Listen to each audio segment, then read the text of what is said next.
Hi, Scott here from Pillow, and in this video I'm going to be covering the pricing of your serviced accommodation unit.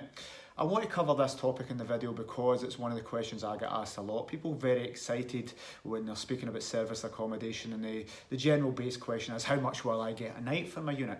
Well, unfortunately it's not as simple as that, because the price isn't just a static thing. If you're thinking of buy-to-let property, you know the market rent might be £700 a month for that. And give or take maybe 10% it would fluctuate. You might get £650 at off-peak, and if it was a busy season you might get £750, maybe £50 either side of your base rate. But generally that month to month figure doesn't change. You might put your rent up after a year, but the market will tell you that, and the figures are very, very easy to find out what a 2 or a 3 bed in your area rents for. However, with serviced accommodation it is very, very different. If you think of hotel rooms, it isn't the same nightly rate across the board.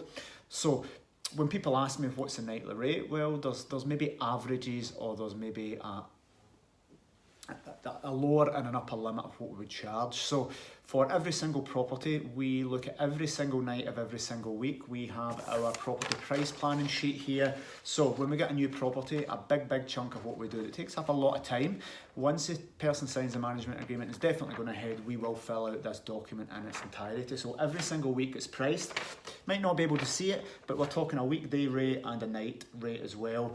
The property managers go through every single weekend and every single week and find out what special events are on. So New Year, Christmas, and that's very, very basic ones there.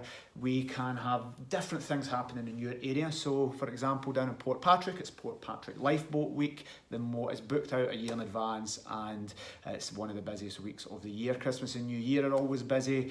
Certain, as I record this in Ayrshire, there's race meetings. So the September weekend is always a very, very expensive weekend for serviced accommodation. You could probably double your prices because people book it a year in advance. People come to the horse racing. So think of your area, think of what happens. Make sure you've got a list of everything that happens in the area so you don't miss key events. We had the Commonwealth Games a few years ago. Next year we've got various things happening, some games of some form happening up in Glasgow. So these are things when the prices need to go up because the demand's going to be there. So you need to think of weekday prices. Now for some hotels, it's cheaper on the weekend than it is during the week because you've got a lot of business people there during the week and they're generally empty at the weekend. In some hotels it's vice versa. Their tourists are normally mobbed at the weekend and it's not that busy during the week. So one rule doesn't fit for every single property. But generally, as for serviced accommodation, the weekday prices will be slightly cheaper, and I'm making a generalisation, slightly cheaper than the weekend prices there. And we can also have, we've got low, medium, high and premium rate pricing as well. The other thing to consider, because you could say it's £8 a night or £100 a night, well that might be £120 at the weekend. But another consideration when pricing your unit is, do you put a cleaning fee in? So it's always good to put a cleaning fee so that when you rent your property, the changeover cost is covered in its entirety by the guest. However, this can make it very expensive for the guest, and it also annoys some people. Think of a Ryanair flight that's advertised for £19.99 and then you're then charging more taxis, fees, and it's £100. Why don't they tell you that in the beginning? So it can be quite detrimental if people get to the checkout and then they're adding really, really expensive cleaning fees. Also, if you're adding security deposits, this makes the base price a lot more. Although they get that back, it's more for that person to pay out. But another consideration is how much per person extra do you charge? So we could take the same property, and if you looked at the booking portal, the basic nightly rate could be, we could set it up two different ways. It's the same property, the people end up paying the same amount, but one could show it £60 and one could show it £80. The reason for that is one portal might be set up where they are putting the base price for 2 people, but if you're 4 people renting, you then add £10 per person extra. So you're setting your pricing low for the lowest amount that you would accept, say 2 people in a 2-bed apartment that sleeps 4 or 6, and then you can add £10, £15, £20 on for each extra person that stays. The other way to do it is if you have a property, you're going to say, I'm just going to put the maximum price on. So it could be £100 a night, where you don't really care if there's less than the maximum occupancy. That's what you're renting for, and they're getting a worse deal if they are only 2 people there. So it doesn't make it as price effective for 2 people to rent, but does for larger groups. And again, what one of these two strategies you pick depends on one, the booking portal that you're off on the property on, and two, your individual property and circumstances. So when people say, what is the price of my property, what will you get a night, we can give them a figure. I tend to be very vague about this because there isn't a clear-cut answer.